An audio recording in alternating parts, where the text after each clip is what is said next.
From fans thinking the NBA is purposely inflating scores, to even reputable folks like Gilbert Arenas opening up about the league's history with tampering.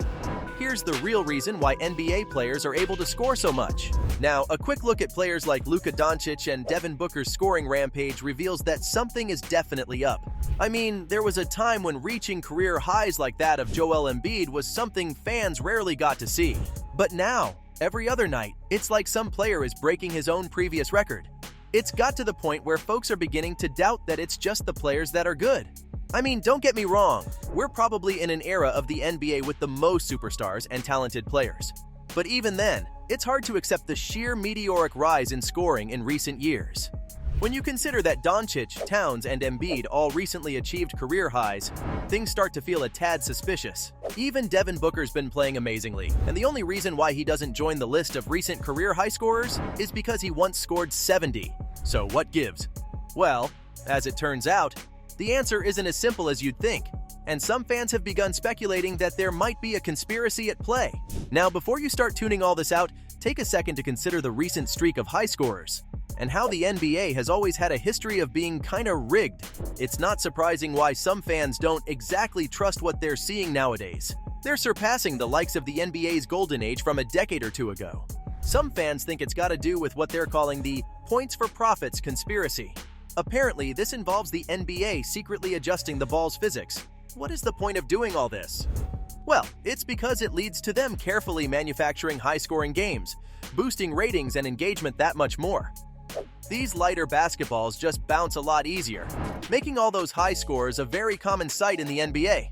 Now, I don't know about you, but it kind of feels like there might just be some truth to all this. Even considering the sheer skill of the players in the NBA right now, most fans are at a loss when trying to decipher the sheer difference in scoring percentages now compared to a decade ago. It just doesn't make sense how so many players are superstars, and well, with the NBA's history of controversies, this might be right up their alley, if you ask me. And well, while their goal might be to boost engagement, I don't know if it's having the effect they want. I mean, sure, it's exciting to see so many NBA superstars, but really, if these scores aren't genuine, then that will hurt the NBA a lot down the line. I mean, no one wants to sit and watch a match that's rigged. It just doesn't feel the same. Not to mention that it is hugely disrespectful to all of the NBA legends whose actual scores were unaffected by these allegedly lighter basketballs. Having these new NBA players stand alongside some of the older legends just doesn't feel right, especially if they're not competing on the same playing field. Again, this is just a conspiracy theory that some fans have, so do take it with a grain of salt. But for most folks, this is the only way to properly explain the sheer difference in scoring nowadays compared to back in the day. And when you consider how the NBA has become all about maximizing profits and keeping audiences engaged, it makes sense. I mean, the more superstars there are playing in the NBA, the more likely fans are going to keep interested. And nowadays, it looks like just about everyone is a legend in their own right. This is bound to lead to star players attracting fans and generating jersey sales. Even if you don't subscribe to the whole "the balls are lighter" theory, there's no denying that the defense in recent seasons has been downright poor. It's simply not played the way it used to. And I don't mean this in some sort of old head talking point either. With recent rule changes, it does feel like the impact on how defense is handled nowadays needs a good hard look. It's possible that these adjustments were made on purpose to make defense weaker in general, leading to higher scores for both teams and more star players. With so many of these star players also being international, it's helping the NBA cross boundaries and reach new audiences beyond the US. It makes sense why they'd want to continue to keep these players performing well, since that's how they're bringing in the dough. So whether that means changing how the rules work or straight up making the balls lighter, it's in the NBA's best interest to do it. Again, not everyone believes in these conspiracy theories, but the fact that people are even coming up with them in the first place is pretty indicative of one thing. And it's those scores nowadays that definitely need a serious explanation. Some fans think these rumors don't have a lot of weight. Even with the NBA's past problems, it feels almost cartoonishly evil to mess with the rules of the game to this extent. Plus, if this were true, then there would probably be a lot more folks calling the behavior out. How do you end up changing the balls without at least one whistleblower, you know?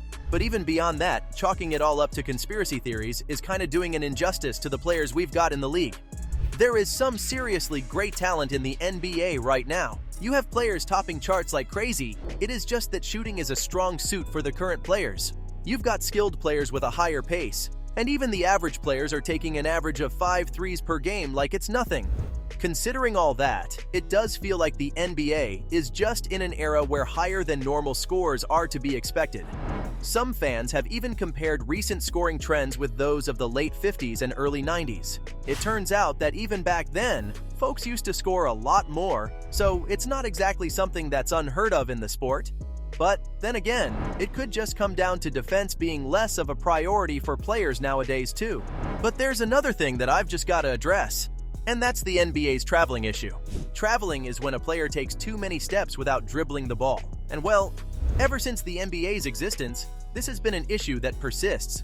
But back in the day, players used to get called out for this fairly regularly. Nowadays, though, it seems that players get away with it way too often.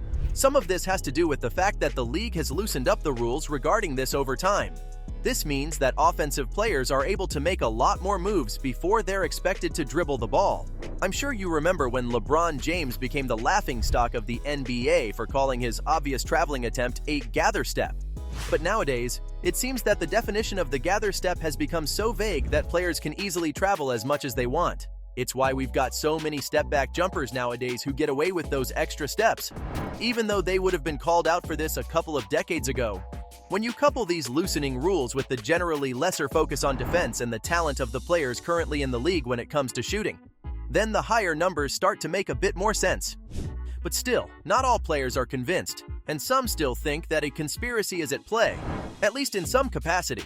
Well, whether you subscribe to this line of thinking or not, it's clear that a good portion of the fan base has started to believe it's true. And I mean, this shouldn't come as a surprise since you've got reputable sources like Gilbert Arenas chiming into the discussion too. In his podcast, he's been quite vocal about the controversies in the NBA, including a lot of the secrets that never really see the light of day. Like, he talked about tampering being a very real thing.